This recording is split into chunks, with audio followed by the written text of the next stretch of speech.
Here's a way to get a luxuriously cabled hand-knitted texture using your knitting machine. It's much faster. I'm using bulky yarn, a number 5 yarn. I'll show you which one in a minute. And this is coming about 5.5 inches wide. I'm knitting what I hope will be trim for a cardigan, but I suggest that if you want to knit a shawl or big scarf, you repeat the stitches that I'm showing you for another 3 and almost 1/4 inches, so you'll be at between 8 and 9 inches wide if you mirror those stitches on this edge, and then you'll have a completely non-rolling, flat-laying, very luxurious wrap. This is Premier Stitch Pleats yarn. It knits beautifully on the knitting machine, though of course you do have to rewind it. 120 yards per skein. I rewind it on this. It's 100% wool, and it depends on your tolerance for wool, whether you'll like it. I'm a fan of natural fibers, and this one is smooth and not itchy to me. Plus, I'm not wearing it for a next-to-the-skin garment. I probably wouldn't make a camisole out of it, but it's a bulky, you wouldn't anyway. My test for whether I'll enjoy a cardigan made out of it is to rub it against my neck, the skin on my neck, especially on a hot day. And if it doesn't bother me, almost certainly the cardigan will be comfortable. I'm doing ordinary knitting on both beds and stitch size 10 on both beds. That's how we're getting the hand-knitted look. I need to use the ribber comb with one weight. I suggest casting on in waste yarn and knitting a few rows of stockinette, both at the beginning and the end, and then we'll do the bind off by hand. I plan to graft the ends. You could certainly start on ordinary ribbing if you're making a scarf or use a hung hem. But in order to preserve the ability to change your mind later, you might want to start with waste yarn as well.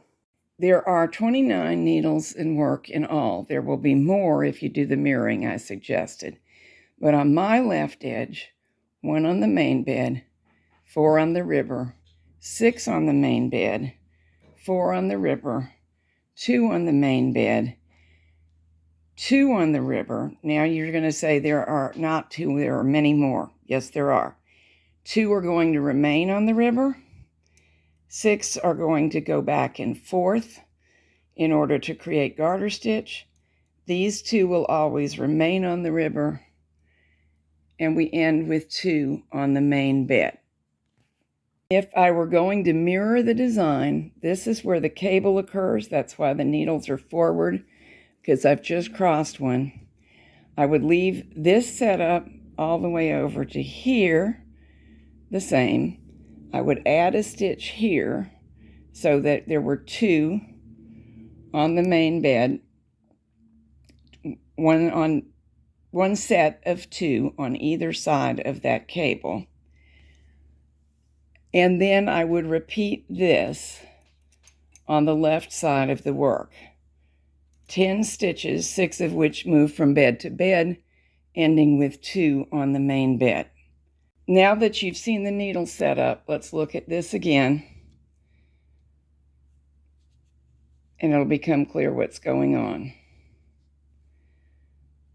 Main bed stitch on the very edge. And for my purposes, I'm going to rehang this stitch later to attach it to the cardigan. At least that's my plan. 4 ribber stitches, creating the purl background right in here. 6 main bed stitches, the ones that are forward, creating the cable. 4 more purl stitches that always stay put. 2 main bed stitches right there. And then what you might not tell from a quick glance, see those 2 stitches that I'm making poke out? Those ribber stitches stay put. These are the 6 that go to and fro. These are 2 more that stay put. And the edge main bed stitches form the edge. Assuming all goes according to plan, this will be the outer edge of my cardigan, and this will go in and attach to the body of the cardigan. So with that in mind, I'm going to demonstrate. You won't be able to see these needles as well when I get the camera far enough back to knit, but I will talk you through it. The main bed carriage must be set on N for a brother. You'd use your levers on your Singer Studio machines, but we want it to be able to knit back from hold. And to quickly review, in case you did not know this, when you knit back from hold, you've done half of the work by pushing the needles all the way through the stitches and bringing them forward. Then the machine only has to grab a loop of yarn and draw back. And it can make quite a difference if your needles and yarn are under strain. It can be the difference between success and failure. These needles are a little bit crooked because they are under strain, but not so much that the main bed cannot knit them, and it will do a nice job if it only has to knit back from hold. Every time we want to change from the main bed to the ribber or the ribber to the main bed, a set of two-prong transfer tools is a help. You can also use, of course, a double-eye needle and do 6 transfers, but this is a little bit faster if you can get used to it. What I'm doing with the pair of tools is lifting the 3 of the stitches in the ordinary manner on one of the tools, and then transferring them to the other tool, which is, of course, facing the opposite direction, and then those stitches plop down easily on their destination needles. This is a useful technique to know in general, but it's especially easy with bulky yarns at a large stitch size.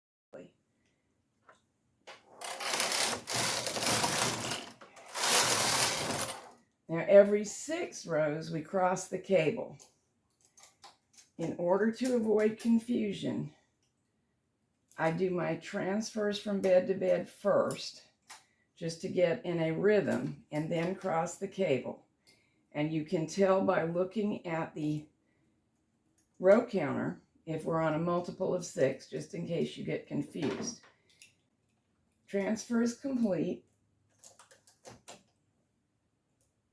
Again, using a pair of triple eye tools.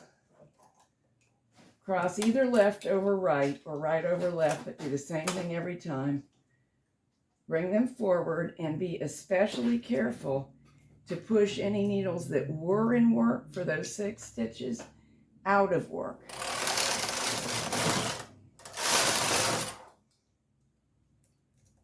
Two rows and create a transfer.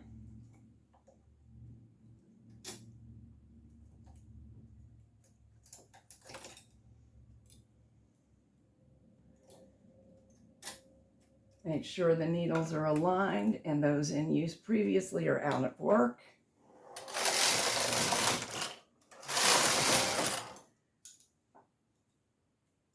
Two rows and create a transfer.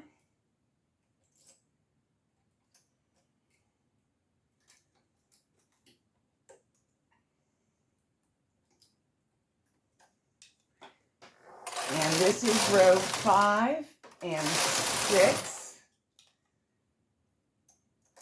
Transfer.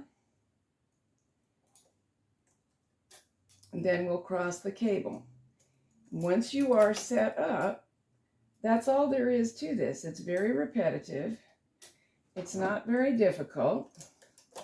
I will say that I wouldn't use just any number 5 yarn. Wool would be my first choice because of its maximum resilience. Acrylic would be my second, and cotton, though I love it, would not be a choice at all. Also, the yarn should be on the light end of number 5. You may notice that time I forgot to pull my cable needles forward, and the machine cooperated with me. It really was an oversight because I think it's best to relieve some of the strain. But in this yarn, this machine will do it.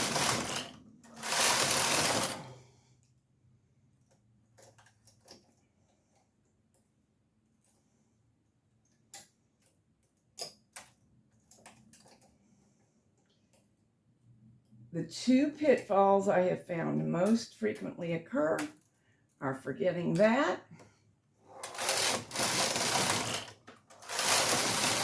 and forgetting to move the weights up often enough. I'm using the Hobby Machine comb rather than the river comb, but whatever you're using, it needs to be frequently moved up, otherwise this stitch will start to drop off.